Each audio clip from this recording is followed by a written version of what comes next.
தன் வாழ்நாள் முழுவதும் இந்த மண்ணின் விடுதலைக்காக போராடிய புனித போராளி அண்ணன் பழனி பாபா அவர்களுடைய புகழை போற்றுகிற இந்த கூட்டத்தை ஒருங்கிணைத்து நடத்துகிற நாம் தமிழ் கட்சி உறவுகளுக்கும் அண்ணன் உள்ளிட்ட அனைவருக்கும் என்னுடைய அன்பு வணக்கம்.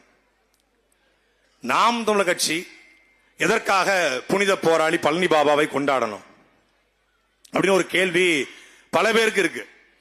குறிப்பா இஸ்லாமிய சமூகத்தில் கூடிய மக்களுக்கே இருக்கு. இஸ்லாமியர்கள் உண்மையிலேயே புனித போராளி பழனி பாபாவை ஏற்றுக்கொண்டிருந்தால், அவருடைய கருத்தை ஏற்றுக்கொண்டிருந்தால், அவருடைய சிந்தனையை ஏற்றுக்கொண்டிருந்தால் ஒரு இஸ்லாமியன் கூட திமுக ஓட்டு போட மாட்டான். ஏனால் அவர் சாகும் நொடிவரை எதிர்த்து போராடியது ஜெயலலிதா நெஞ்சிலே மிதிக்கிற எதிரி. ஆனால் கருணாநிதி முதுகிலை குத்துகிற துரோகி. நீ எதிரியை விடு, துரோகிக்கு எதிராக போராடி என்று நின்னாரு. ஆனா இன்னைக்கு மொத்த இஸ்லாமியர்களும் பெரும்பான்மை இஸ்லாமியர்களும் கண்ணை மூடிக்கிட்டு உதயசூரனுக்கு ஓட்டு போடுறாங்க. அப்ப பழனி பாபாவுடைய பேச்ச அவங்க கேட்கல. அவர் கேட்கலங்கிறது அவர் இருக்கும் போதே அவருக்கே தெரிஞ்சிருக்கு. கோவிச்செட்டிப்பாளையத்தில் கூட்டம், ஜெயலலிதாவுடைய ஆட்சி. எதுக்கு புனித போராளி பழனி பாபா கொண்டாடுறோம்னா அதனாலதான் அவரை கொண்டாடுறோம். கோவிச்செட்டிப்பாளையத்தில் கூட்டம், ஜெயலலிதாவுடைய ஆட்சி. ஏற்கனவே 134 வழக்கு, 126 முறை சிறை. அப்போ இவன் செயல போட்டாலும் அடங்க மாட்டான், வழக்கு போட்டாலும் அடங்க மாட்டான். என்னதான் பண்றது? இவன் கூட்டத்துக்கு மக்கள் யாரும் போக கூடாதுன்னு அம்மையா ஜெயலலிதா தடைய போடுறாங்க. புது தடை இது. உடனே நீதிமன்றம் போறாரு. நீதிமன்றம் போய் நம்ம எப்படி அண்ணன் சீமானவர்களுக்கு பழனி பாபா குறித்து கூட்டம் போட அனுமதி மறுக்கப்பட்டு நீதிமன்றம் போனோமோ அப்படி பழனி பாபாவும் நீதிமன்றம் போறாரு. நீதிமன்றத்தில் போய் தடையை உடைச்சு கூட்டம் நடத்த அனுமதி வாங்கிறாரு. ஆனா மக்கள் கூட கூடாதுன்னு ஜெயலலிதா சொல்லுது. சரி வேண்டாம், மக்கள் கூட வேண்டாம். இந்தியால உலகத்திலேயே ஒருத்தன் மக்கள் கூடக்கூடாது தடைய போட்ட பிறகு 150 எரும மாடை கட்டி அவர் சொல்றாரு, ஒரு எரும மாடு என் கூட்டத்துக்கு எந்த எரும மாடு வரக்கூடாதுன்னு தடை போட்டிருக்கு. அதனால எரும மாடு வாண்ட பேசுறேன், வாண்டையாவது பேசுறேன், மத்த எரும மாடுக்கு புரியாது. 1.5 மணி நேரம் எரும மாட்டுக்கிட்ட அரசியல் பேசிய ஒரே தலைவன் எங்க அண்ணன் பழனி பாபா. அதனால பழனி பாபா கொண்டாடுறோம். சாதாரண ஆள் கிடையாதுங்க, சாதாரண ஆள் கிடையாது. முட்டுக்கு முட்டு எதிர்முட்டு என்று 136 வழக்கு. இப்ப நம்ம வழக்கு போட்டா என்ன பண்ணுவோம்? செந்தில் பாலாஜி மேல வழக்கு போட்டாங்க. இந்தியாவிலேயே அதிக சம்பளம் வாங்கக்கூடிய 1 ஹவருக்கு 25 லட்சம் ரூபாய் வாங்கக்கூடிய முகில் ரோஹித்தை வச்சு வழக்குல ஜாமீன்ல வாய்ந்தபடி வந்தாங்க. 136 வழக்கு, 126 சிறை, 126 முறை ஜெயிலுக்கு போயும் அவரே அவருடைய வழக்கில் வாதாடி வெளிவந்த ஒரே தலைவன், எல்லா வழக்கிலையும் உடைத்த ஒரு தலைவன் அண்ணன் பழனி பாபா. வழக்கு போடுவாரு, நீதிமன்றத்தில் போனா குண்டக்க மண்டக்க பேசுவாரு. நீதிபதி அப்பா சாமி தயவு செய்து இந்த வழக்கை ரத்து பண்றேன், நீ போயிரு. அப்படித்தான் என்ன பண்ணாரு? ராஜீவ்காந்தி கொலையை பத்தி பேசுறாரு, அந்த சாவை பத்தி பேசுறாரு, ராஜீவ்காந்தி மரணத்தை பத்தி பேசுறாரு. சென்சிட்டிவான காலகட்டம். இன்னைக்கு ராஜீவ்காந்தியுடைய மரணம் குறித்து பேசுறதுக்கான ஒரு தளத்தை அண்ணன் சீமான் உருவாக்கி இருக்காங்க. ராஜீவ்காந்தி இனத்துக்கு என்ன செஞ்சாரு, நாங்க என்ன பண்ணோங்கிற ஒரு தளத்தை உருவாக்கிட்டோம். ஆனா அன்னைக்கு 91 காலகட்டத்தில் ராஜீவ்காந்தி கொலை குறித்து பேச முடியாது. ஏன்னா 24 பேருக்கு தூக்கு தண்டனை, 126 அக்யூஸ்ட். தமிழ்நாடு முழுக்க தமிழ் தேசியம், ஈழ விடுதலை அப்படின்னு பேசினாலே வழக்கு செயலு தடா போட்டா.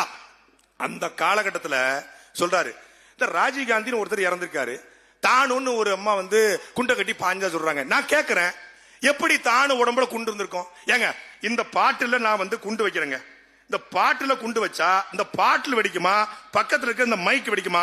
பாட்டு தானே வெடிக்கும். ராஜீவ்காந்தி உடம்பு பீஸ் பீஸா கிடக்கு, தானு உடம்பு அப்படி இருக்குன்னா குண்டு கட்டுறது யாரு அப்படின்னு கேட்கிறாரு. அன்னைக்கு கேட்டாரு. வழக்கு போது, அங்க வழக்கு போது. எப்படிங்க இதை சொன்னீங்க? ராஜீவ்காந்தி இவ்வளவு விட்னஸ் இருக்க, எங்க விட்னஸ்? விட்னஸை கூப்பிடு. யாரு விட்னஸ்? அவன் வாழப்பாடி ராமமூர்த்தியை கேட்டா குண்டு வெடிச்சது, வானத்தை பார்த்தோம், புகையா போச்சுன்றான். அவன் மூப்பனார கூப்பிட்டா எங்க போயிட்டாங்க, தம் அடிக்க போயிட்டாங்கிறான். ஏன்னா ஒரு தலைவனை விட உனக்கு தம்மு பெருசாடா. அவனை கூப்பிட்டா என்னாச்சு, குண்டு வெடிச்சது, மேல பார்த்தோம் புகையா போச்சுங்கிறான். ஜெயந்தி நடராஜனை கூப்பிட்டா குண்டு வெடிச்சது, சத்தமா கடிச்சு, மேல பார்த்தோம் புகையா போச்சுன்னாங்க. எல்லாமே ஸ்கை விட்னஸ் தான், ஒன்னும் ஹை விட்னஸ் இல்லைன்ட்டாரு. ஐயா சாமி தயவு செய்து இந்த வழக்கை ரத்து பண்ணி நீதிபதியை ரத்து பண்ணி அனுப்புறாரு. இப்படி ஒவ்வொரு முறையும் நீதிமன்றத்தில் போய் கூண்டுல ஏறி நின்று சண்டை செஞ்சவர் இப்பொழுது பழனி பாபாக்கு பிறகு அதிகமான வழக்கு போடப்பட்ட வழக்கு வாங்கிய ஒரே தலைவன் எங்களுடைய அண்ணன் செந்தமிழன் சீமான். அதனால பழனி பாபாவை கொண்டாடுற தகுதி அண்ணன் சீமானுக்கு இருக்கு. அவருக்கு 136 வழக்கு, எங்க அண்ணனுக்கு ஒரே நாள்ல 200 புகார், 76 வழக்கு. நான் கோச்சுக்கிறேன், எதுக்கு நீங்க 100 வழக்கு கொடுக்கல? செண்டம் போட வேண்டாம் பண்ணாங்க ஒரே நாள்ல. சீமான் ஒருத்தர் தலைவர் பிரபாகரன் கூட புகைப்படம் எடுத்ததுனாலையும் ஈழத்துக்கு போனதுனாலையும் அவர் கூட நாங்க நிக்கிறோம்னு பல பேர் நினைச்சிட்டு இருக்கான். வழக்கு இல்லை என்றால் விடியாது கிழக்கு என்று சொல்லி எங்கள் தலைவர் படத்தை தமிழ்நாடு முழுக்க ஒட்ட வைத்த தலைவன் எங்க அண்ணன் சீமான். அதனாலதான் அவர் கூட நிக்கிறோம். நாம் தமிழர் கட்சிக்கு வர்றதுக்கு முன்னாடி தலைவர் பிரபாகரன் நமக்கு தெரியாது. அதே போலதான் புனித போராளி பழனி பாபாவை தெரியாது, சத்தியமா தெரியாது. ரெட்டமலை சீனிவாசன தெரியாது, அயோத்தாச பண்டிதரை தெரியாது, மாப்போசிய தெரியாது. யாருக்கு தெரியும்? எத்தனை சத்தியம் சொல்லுங்க, எத்தனை பேருக்கு இந்த கூடுதல் இருக்கு பழனி பாபான யாரும் தெரியும்? தெரியாது. பழனி பாபாவை ஒவ்வொரு தமிழ் தெருவிலும் கொண்டு போய் சேர்த்தவர் அண்ணன் செந்தமிழன் சீமான் என்பதில் அண்ணன் தடாரவியும் கூட மறுக்க முடியாது. ஏன்னா குறுகிய வட்டத்துக்குள்ள சுருக்க பார்த்தாங்க. அவரை தீவிரவாதியாக, பயங்கரவாதியாக, எப்படி தலைவர் பிரபாகரனை தீவிரவாதியாக பயங்கரவாதியாக மாற்றினார்களோ அப்படி அண்ணன் பழனி பாபாவையும் தீவிரவாதியா பயங்கரவாதியா மாத்தினா. இந்த நாட்டில் யார நம்ம பெரியாரா கொண்டாடிக்கணும் தெரியுமா? யார கொண்டாடிக்கணும்? 72 வயசுல 28 வயசு பெண்ண வளர்த்த பெண்ண கல்யாணம் பண்ணவன் பெரியாரா? எனக்கு வாரிசு வேணும், ஆனா நான் கல்யாணம் பண்ண மாட்டேன் என்று ஈழத்து பெண் புனிதாவை தன் வளர்ப்பு மகளாக வளர்த்த எங்க பழனி பாபா பெரியாரடா. வாரிசுதான் உருவாக்கினார், வளர்த்தார் ஈழத்து பெண் புனிதாவை. இன்னைக்கு புனிதா வளர்ந்து பெரிய மனுஷி ஆகி இன்னைக்கு 45 வயசு ஆகுது அவங்களுக்கு.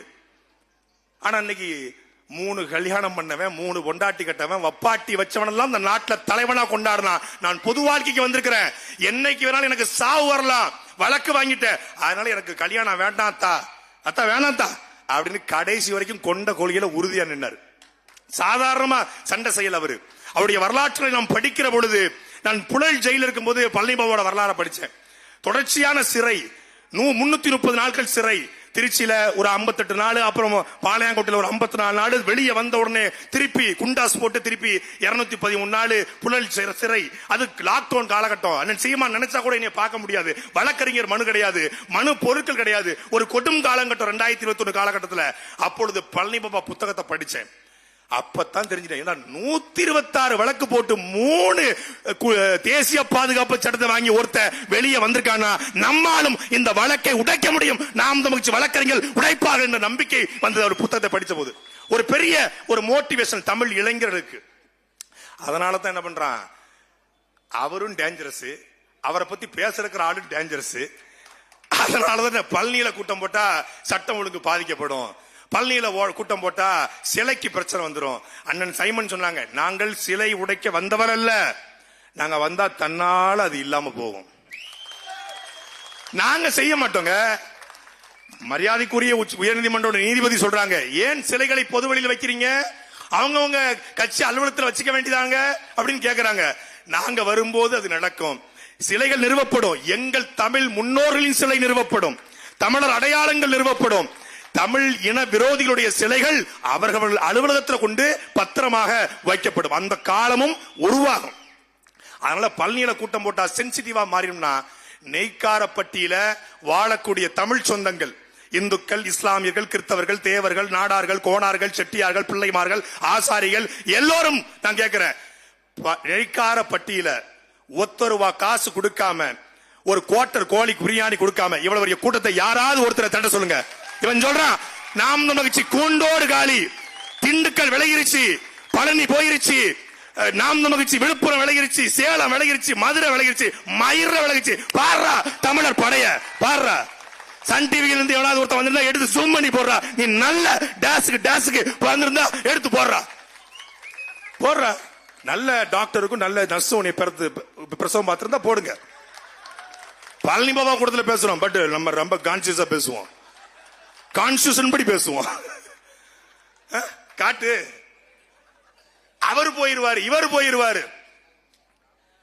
கூலிக்கு மாரடிக்க வருகிறவன், தன்னை அடையாளப்படுத்திக் கொள்ள வருகிறவன், தன்னை முன்னிறுத்திக் கொள்ள வருகிறவன் நாம் மகிழ்ச்சியை பயிற்சிகரமா பயன்படுத்தி போவான். ஆனால் பிரபாகரன் பிள்ளைகள், சீமானுடைய வளர்ப்புகள், நாங்கள் வெற்றியோ தோல்வியோ, வாழ்வோ சாவோ, சாதனையோ சோதனையோ, வேதனையோ இன்பமோ துன்பமோ, செத்தாலும் வாழ்ந்தாலும் எங்க அண்ணன் சீமானுக்கு தாண்டா, சீமானுக்கு தான்.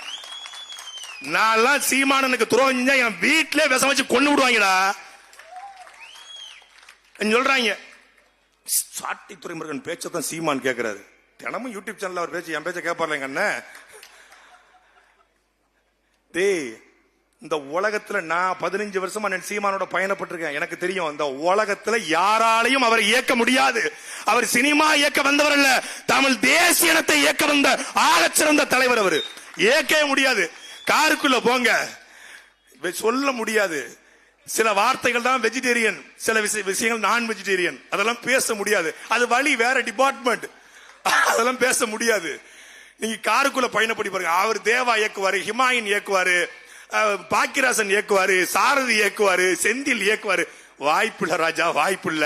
இவர் இந்த இனத்தை இயக்க வந்தவர், எங்களை உருவாக்கினா. இன்னைக்கு சாட்டை துறைமுறை ஒரு சின்ன பையன், ஒரு மெடிக்கல் ரப், ஒரு பைய வச்சுக்கிட்டு மருந்து வித்துக்கிட்டு ஆங்கிலத்தில் பேசிக்கிட்டு 6 மணி ஆன படம் பார்த்துட்டு தெரிஞ்ச என்னை தமிழ் தேசியத்தினுடைய ஒட்டுமொத்த உலக தமிழருக்கும் என் தம்பி என்று அறிமுகம் செய்து வைத்தவன் எங்க அண்ணன் சீமான்டா. ஒரு சாதாரண குக்கிராமத்தில் பிறந்த நாங்க என் தம்பி இடுமாவனம் கார்த்தி. கூகுள் மேப்ல இடுமாவனம் ஊர் கிடையாது, லொகேஷன் போட்டோ கூட வராது, திருவாரூர் வரைக்கும் தான் காட்டும். கூகுள் மேப்ல இல்லாத ஊர்களை சார்ந்து பிறந்து வந்த அரசியல்னா என்னன்னு தெரியாத, மேடை, மைக்கு, ஸ்பீக்கர், தமிழ் தேசியம், தேசிய பாதுகாப்பு சட்டம், இறையாண்மை என்றால் இந்த வார்த்தைகளே தெரியாது வளர்ந்த எங்களை அரசியல் படுத்தி, அறிவுப்படுத்தி, கண்ணியப்படுத்தி, கட்டுப்படுத்தி, ஒழுங்குபடுத்தி, நெறிப்படுத்தி வளர்த்துக் கொண்டிருக்கிற எங்களுடைய சீமான். அவரு 10 பேர் முதல் கட்ட போர்ல 50 பேர் பலியானா, 500 புலியானான் வரலாறு. இங்கே 5 பேர் விலகினால் 5000 பேர் சேருவான். இந்த கூட்டம் முடிந்துவிட்டு நாங்கள் குறிப்பினை சேர்க்கை முகாம் நடத்தினால் 1000 பேர் நெய்க்காரப்பட்டியில இணைகிறார் என்று செய்தி வரும். அதான் நாம் தமிழர் கட்சியினுடைய வளர்ச்சி. அப்போ ஒரு காழ்ப்புணர்ச்சியில, வன்மத்துல, பொறாமையில நாம் தமிழர் கட்சியை வீழ்த்த நிற்கிறான். அப்படித்தான் பழனி பாபா அவருடைய கூட்டத்தை போட்டால் சீமான் பேசுகிற பேச்சில் இஸ்லாமியர்கள் எழுச்சி பெறுவார்கள். உண்மையான இஸ்லாமியர்களுக்கு அவன் போதிப்பான். மதிவானன் கூட சொன்னாங்க, எங்களுடைய எல்லோரும் சொன்னாங்க, ஏன் பழனி பாபாவை நாங்க கொண்டாடுறோம்? எல்லோரும் கூட்டம் முடிந்து போகும்போது இஸ்லாமிய சொந்தங்களை பாதுகாப்பாக போங்கன்னு சொல்லுவாங்க. ஒரு முறை கூட அவர் நடத்திய 13,000 கூட்டங்கள்ல இஸ்லாமிய சொந்தங்களே என்று சொன்னது கிடையாது. என்னுயிர் தமிழ் சொந்தங்களே என்றுதான் பேசியிருக்கிறார். நீங்கள் இஸ்லாமியரா இருந்தா உன்னை மதமா அடிப்பா, ஆனால் நீ தமிழனா நின்னா உன்னை ஒருபோதும் எவனாலும் வீழ்த்த முடியாது என்கிற நாங்கள் பேசுகிற அரசியலை 20 ஆண்டுக்கு முன்பே பேசியவர் அண்ணன் பழனி பாபா. அதனால் அவரை கொண்டாடுகிறோம். அல் ஜிகாத் என்றும், புனித போராளி என்றும், முக்குள முரசு என்றும் தமிழ் சமூகத்தை ஒற்றுமைப்படுத்த நினைத்தார். வன்னியர் பறையர் ஒற்றுமையை ஏற்படுத்தி, வன்னியர் பறையர் இஸ்லாமியர் ஒற்றுமையை ஏற்படுத்தினாரு. தேவரையும் தேவேந்திரையும் இணைக்கதற்குள்ள இறந்து போயிட்டாரு. அவர் விட்ட பணியை தொடர்வதற்கு வன்னியரையும் தேவரையும் இஸ்லாமியரையும் பறையரையும் தாழ் ஒடுக்கப்பட்ட சமூகத்தையும் ஆசாரியும் பிள்ளைமாரையும் மறவரையும் கல்லரையும் எல்லோரையும் இணைத்து தமிழ் சாதியாக இணைக்கிற அவர் தம்பி சீமான் வந்திருக்கிறார். அவர் கரத்தை பிடித்து பழனி பாபா வழியில் நடப்போம். நன்றி, வணக்கம். மகிழம் சித்த மருத்துவமனையில் குழந்தையின்மை, நரம்பு தளர்ச்சி முதல் சர்க்கரை நோய் வரை அனைத்து நோய்களுக்கும் பாரம்பரிய சித்த வைத்திய முறையில் சிகிச்சை அளிக்கிறார் சித்த மருத்துவர் சிவகுமார். சேலம் அருகே கீரனூர் வெற்றி விகாஸ் பள்ளி எதிரில் மல்லூர்.